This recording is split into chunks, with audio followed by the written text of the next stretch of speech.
नमस्कार, मैं कांता कमरा अर्थशास्त्र विषय पर आपसे बात करना चाहूँगी। प्रथम वर्ष विद्यार्थियों के लिए मेरा ये आज का लेक्चर है। व्यष्टि अर्थशास्त्र क्या है? जब हम अर्थशास्त्र का अध्ययन करने लगते हैं तो हम अर्थशास्त्र की विषय वस्तु को दो विभागों में विभाजित कर देते हैं। अर्थशास्त्र का एक भाग व्यष्टि अर्थशास्त्र कहलाता है और दूसरा भाग समष्टि अर्थशास्त्र, और दोनों ही अवधारणाओं को काम में लेकर के अर्थशास्त्र का विश्लेषण किया जाता है। विद्यार्थियों, सबसे पहले मैं आपका ध्यान आकर्षित करना चाहूँगी व्यष्टि अर्थशास्त्र पर।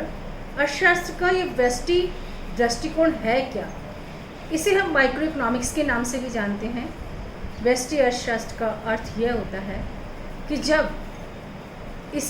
अर्थव्यवस्था के अंतर्गत अर्थव्यवस्था की लघु इकाइयों का अध्ययन किया जाता है तो हम कहते हैं कि अर्थशास्त्र का हम सूक्ष्म विश्लेषण कर रहे हैं। अर्थशास्त्र में सर्वप्रथम इसका उपयोग रेगनार फिश के द्वारा किया गया था और इसके पश्चात यह अवधारणा सभी के द्वारा इस्तेमाल में लाई गई। व्यष्टि अर्थशास्त्र वास्तव में व्यक्तिगत इकाइयों का अध्ययन है, जिसमें हम एक परिवार, एक फर्म, एक उद्योग और व्यक्तिगत उत्पादन एवं व्यक्तिगत आय उपभोग का अध्ययन करते हैं। इसलिए एक सूक्ष्म अध्ययन कहलाता है और इसके द्वारा जो विश्लेषण किए जाते हैं वो माइक्रो बेस्ड होते हैं।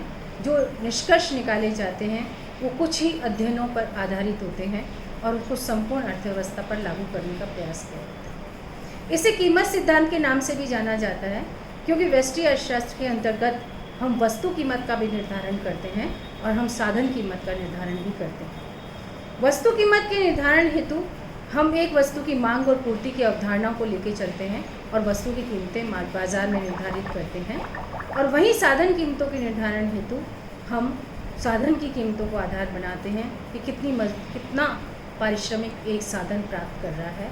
इसलिए व्यष्टि अर्थशास्त्र जहाँ वस्तु कीमत निर्धारण का सिद्धांत है, वहाँ पर वह साधन कीमत निर्धारण का सिद्धांत भी माना जाता है। व्यष्टि अर्थशास्त्र अपने आप में आंशिक अध्ययन है, क्योंकि इसके अंतर्गत हम अन्य बातों को समान मान के चलते हैं और जो भी अध्ययन हम मांग एवं पूर्ति का करते हैं अथवा जो नियम हम निर्धारित करते हैं वो अन्य बातों की स्थिर मान्यताओं पर आधारित होते हैं।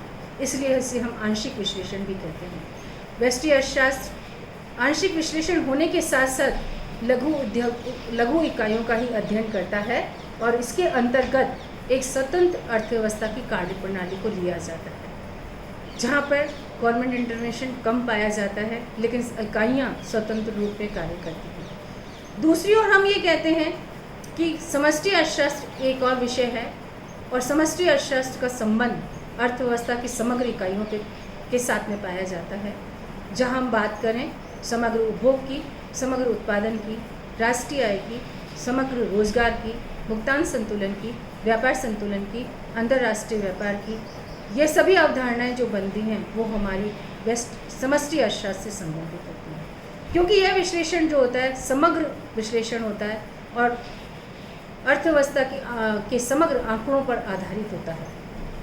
इसके अंतर्गत हम समग्र का अध्ययन करते हैं, इसलिए विस्तृत एरिया हो जाता है और आंकड़ों का इस्तेमाल अधिक मात्रा में करना पड़ता है। दूसरी ओर समष्टि अर्थशास्त्र जो है वो आंशिक कीमतों का विश्लेषण नहीं लेके चलता, सामान्य कीमत स्तर को हम लेकर के चलते हैं। इस विश्लेषण के अंतर्गत सामान्य कीमत स्तर को नापते हुए इंडेक्स नंबरों की अवधारणा, सूचकांक की अवधारणा को हम लेकर के चलते हैं। इसका संबंध अंतर्राष्ट्रीय व्यापार से भी पाया जाता है, जिसमें भुगतान संतुलन, अंतर्राष्ट्रीय व्यापार, अवमूल्यन, अधिमूल्यन इत्यादि की अवधारणाओं को भी हम लेके चलते हैं। इस प्रकार हम देखते हैं कि जहाँ व्यष्टि अर्थशास्त्र बहुत ही लघु अर्थशास्त्र होता है, वहाँ समष्टि अर्थशास्त्र समग्रता को समेटे हुए होता है और विस्तृत अध्ययन में इसका उपयोग किया जाता है, जहाँ राजकोषीय नीतियों की बात भी होती है, मौद्रिक नीतियों की बात भी की जाती है और अर्थव्यवस्था के समग्र विश्लेषण को हम लेकर के चलते हैं। जहाँ हम अर्थशास्त्र का अध्ययन करते हैं तो व्यष्टि और समष्टि अर्थशास्त्र दोनों की ही अवधारणाओं को हमें काम में लेना पड़ता है और दोनों को लिए बिना हमारा अर्थशास्त्र पूर्ण अध्ययन नहीं हो सकता। इसलिए व्यष्टि और समष्टि दोनों ही अवधारणाओं को अर्थशास्त्र के अध्ययन में काम में लिया जाता है। आज हम इसी पे बात करते हैं। कल का अगला टॉपिक हमारा रहेगा इनके विषय क्षेत्र के साथ।